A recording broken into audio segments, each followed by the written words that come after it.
Dear students, a very warm welcome to all of you in my today's lecture of Managerial Economics. In today's lecture, we will discuss upon the concept of revenue. यानी कि आज के lecture में हम revenue के concept को discuss करेंगे। क्या मतलब होता है रेवेन्यू का?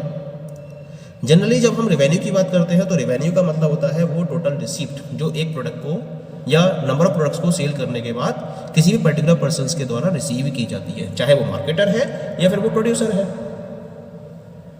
प्रोड्यूसर ने अपने डिफरेंट टाइप अपने प्रोडक्ट को प्रोड्यूस किया और प्रोडक्ट को प्रोड्यूस करने के बाद मार्केट में उसे सेल किया। सेल करने के बाद जो भी अमाउंट उसे रिसीव होती है उसे हम रेवेन्यू के नाम से जानते हैं, या फिर as a marketer, as a seller आपने प्रोडक्ट को मार्केट में सेल किया और सेल करने के बाद जो भी अमाउंट प्रोडक्ट को सेल करने के बाद आपके द्वारा रिसीव किया गया, उस पर्टिकुलर रिसीप्ट को हम रेवेन्यू के नाम से जानते हैं। तो इसका मतलब रेवेन्यू को हम एक प्रॉपर वे में डिफाइन कर सकते हैं। The amount of money that the producer receives in exchange for the goods is called producers receipt और रेवेन्यू। यानी कि जब अपने गुड्स के एक्सचेंज में प्रोड्यूसर के द्वारा जितनी अमाउंट ऑफ मनी रिसीव की जाती है उसे हम प्रोड्यूसर की रिसीप्ट या फिर उसके रेवेन्यू के नाम से जानते हैं। जब हम रेवेन्यू की बात करते हैं तो रेवेन्यू में हम मेन 3 कॉन्सेप्ट्स को डिस्कस करते हैं। The very first one is known as the total revenue, second one is known as the average revenue and the third one is known as the marginal revenue. तो यहां हम revenue के 3 different concepts को discuss करेंगे। सबसे पहले हम बात करेंगे अबाउट द टोटल रेवेन्यू, जिसे हम शॉर्ट में टीआर के नाम से जानते हैं। टीआर का मतलब क्या होगा? टोटल अमाउंट ऑफ मनी और income received by the firm from the sale of a certain quantity of output is called total revenue. यानी किसी भी फर्म के पॉइंट ऑफ व्यू से अगर उसके द्वारा अपने गुड्स या अपने आउटपुट की सर्टेन क्वांटिटी को सेल किया जाता है तो उसकी सेल के बाद जो भी मनी या इनकम उस फर्म के द्वारा रिसीव की जाती है उसे हम उस फर्म का टोटल रेवेन्यू कहते हैं। कैसे ऑब्टेन किया था टोटल रेवेन्यू को? जब हम price per unit of the commodity को total quantity of output sold या नंबर ऑफ यूनिट्स सोल्ड से मल्टीप्लाई कर देते हैं तो हमें टोटल रेवेन्यू रिसीव हो जाता है। इसका मतलब हम फॉर्मूला जनरेट कर सकते हैं इसका, TR is equal to P into Q, जहां पी क्या है? प्राइस ऑफ द कमोडिटी और क्यू क्या है? Number of units sold. Example के तौर पर मान लीजिए मिस्टर दीक्षित अपनी एक मैन्युफैक्चरिंग यूनिट को रन कर रहे हैं और उन्होंने उस यूनिट से 250 यूनिट्स को प्रोड्यूस किया और उन 250 यूनिट्स को ₹50 पर यूनिट के प्राइस पर सेल कर दिया। तो उनका टोटल रेवेन्यू कितना होगा? P इंटू क्यू फॉर्मूला है हमारे पास। प्राइस कितना है उनका पर यूनिट के पॉइंट ऑफ व्यू से? ₹50 पर यूनिट, और टोटल यूनिट्स कितनी सेल करी उन्होंने? 250 यूनिट्स। मल्टीप्लाई कर दीजिए 50 को 250 से, then you will get the value equal to ₹12,500। ये क्या हो गया? ये हो गया मिस्टर दीक्षित का टोटल रेवेन्यू। क्लियर हो गया? तो इसका मतलब इकोनॉमिक्स के पॉइंट ऑफ व्यू से हम टोटल रेवेन्यू को आउटपुट के एक फंक्शन के तौर पर ट्रीट कर सकते हैं। We can treat total revenue as a function of output. It means TR is the function of Q, जैसा कि मैंने यहां पर ब्रैकेट में इसको रिप्रेजेंट किया हुआ है। Okay, now come to the second concept of revenue. This is known as the average revenue. In short इसको हम AR के नाम से जानते हैं। ठीक है, क्या मतलब है एवरेज रेवेन्यू का? Average revenue is the revenue that a firm gets per unit of the goods sold. Per unit good को सेल करने के बाद जो फर्म को रेवेन्यू रिसीव होता है उसे हम एवरेज रेवेन्यू का नाम देते हैं। कैलकुलेट करने के लिए हमें क्या करना होगा? फर्म का जो टोटल रेवेन्यू है उसको नंबर ऑफ यूनिट्स सोल्ड से डिवाइड करना होगा। तो जब हम टोटल रेवेन्यू को नंबर ऑफ यूनिट्स सोल्ड से डिवाइड कर देंगे तो हमें क्या मिल जाएगा? Average revenue. तो फॉर्मूला बन गया इसका, average revenue AR is equal to total revenue यानी कि TR डिवाइडेड बाय Q। और TR का मतलब क्या होता है? P इंटू क्यू अपॉन में क्यू, क्यू से क्यू कैंसिल हो जाएगा, क्या बचा? P। यानी कि जो फर्म का एवरेज रेवेन्यू है वो उसके प्राइस पर यूनिट के इक्वल होता है। इसी वजह से हम एवरेज रेवेन्यू को पर यूनिट ऑफ गुड सोल्ड के नाम से भी जानते हैं। ठीक, फॉर एग्जाम्पल अगर मान लीजिए टोटल रेवेन्यू है 12,500 रुपये, पिछला वाला एग्जाम्पल लेके चल रहे हैं, और टोटल यूनिट्स कितनी थी उसमें 250 यूनिट्स थी।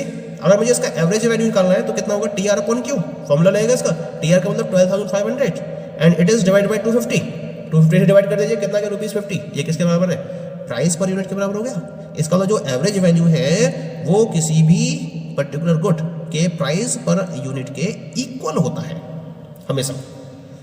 ठीक है, अब हम बात करते हैं इसके थर्ड कॉन्सेप्ट की। The third concept is marginal revenue. In short इसको हम एमआर के नाम से भी जानते हैं। क्या मतलब है मार्जिनल रेवेन्यू का?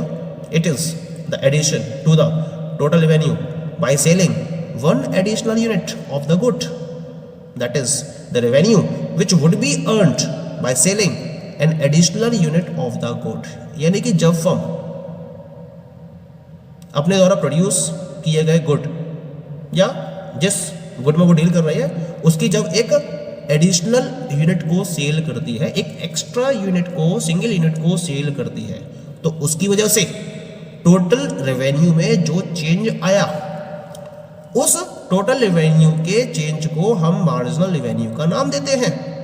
या आप ये कह सकते हो कि जब किसी भी पर्टिकुलर गुड्स की एडिशनल यूनिट को सेल किया गया और उसकी वजह से टोटल रेवेन्यू में जो एडिशन हुआ, that particular addition in the total revenue is known as the marginal revenue.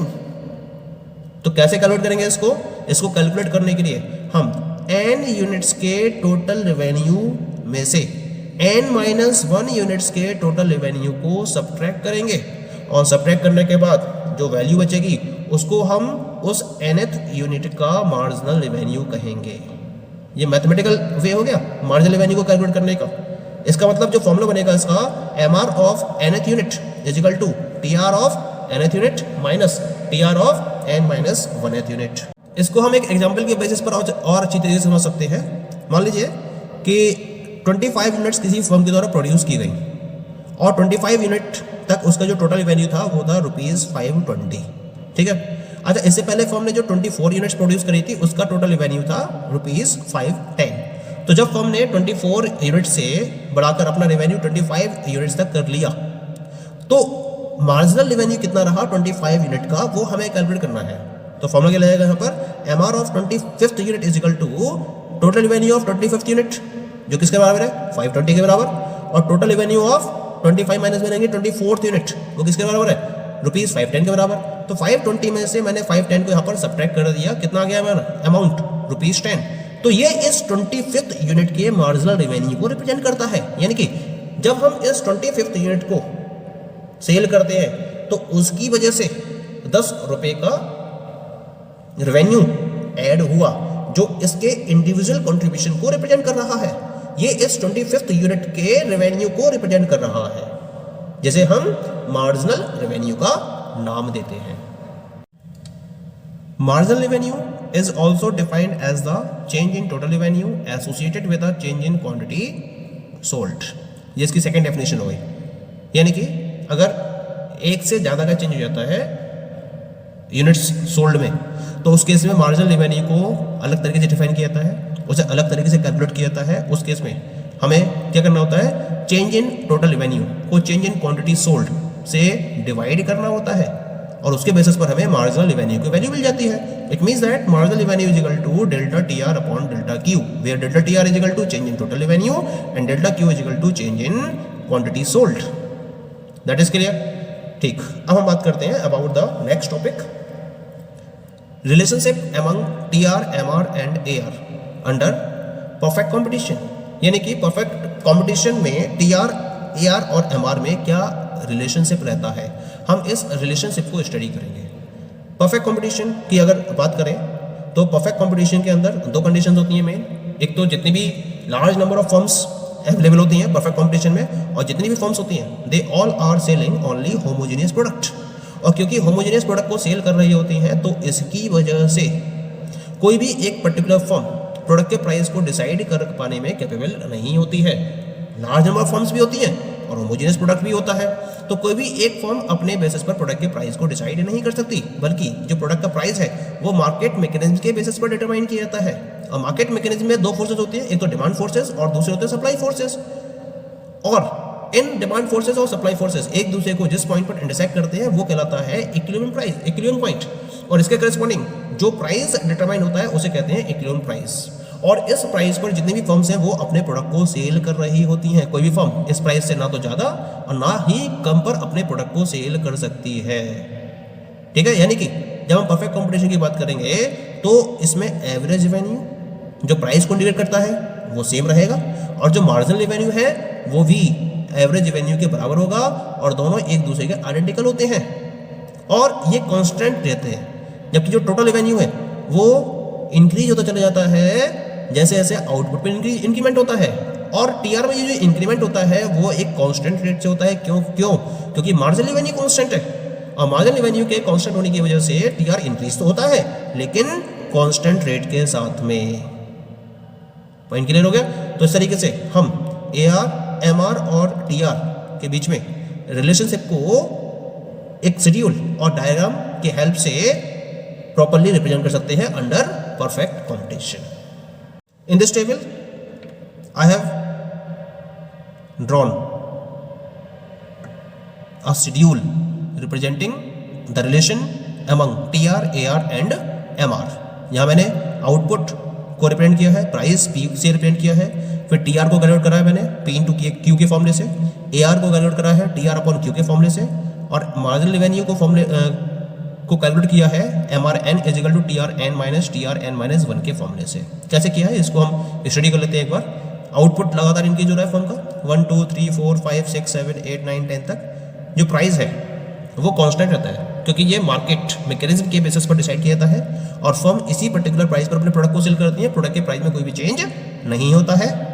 तो हमने मान लिया कि जो फर्म है वो 20 रुपीज़ पर यूनिट पर अपने प्रोडक्ट को सेल कर रही है, देन इट रिमेन्स कांस्टेंट। ठीक है, तो टीआर निकालना है मुझे P इंटू क्यू से। फर्स्ट यूनिट के लिए 20 into 1 20, 2 units 2 into 20 40, 3 into 20 60, 4 into 20 80, 5 into 20 100, 6 into 20 120। इस तरह से आप कैलकुलेट करते चले आइए, और लास्ट में 10 इंटू 20 यानी कि 200 का टोटल रेवेन्यू आपको मिल गया। तो यहाँ पे आपके देख रहे हैं जैसे जैसे आउटपुट इंक्रीज हो रहा है टोटल रेवेन्यू भी लगातार इंक्रीज होता चला जा रहा है, लेकिन कांस्टेंट रेट से इंक्रीज हो रहा है। ठीक है, अब एवरेज रेवेन्यू निकालना है मुझे। तो एवरेज रेवेन्यू कैसे निकालेंगे? टीआर अपॉन क्यू से।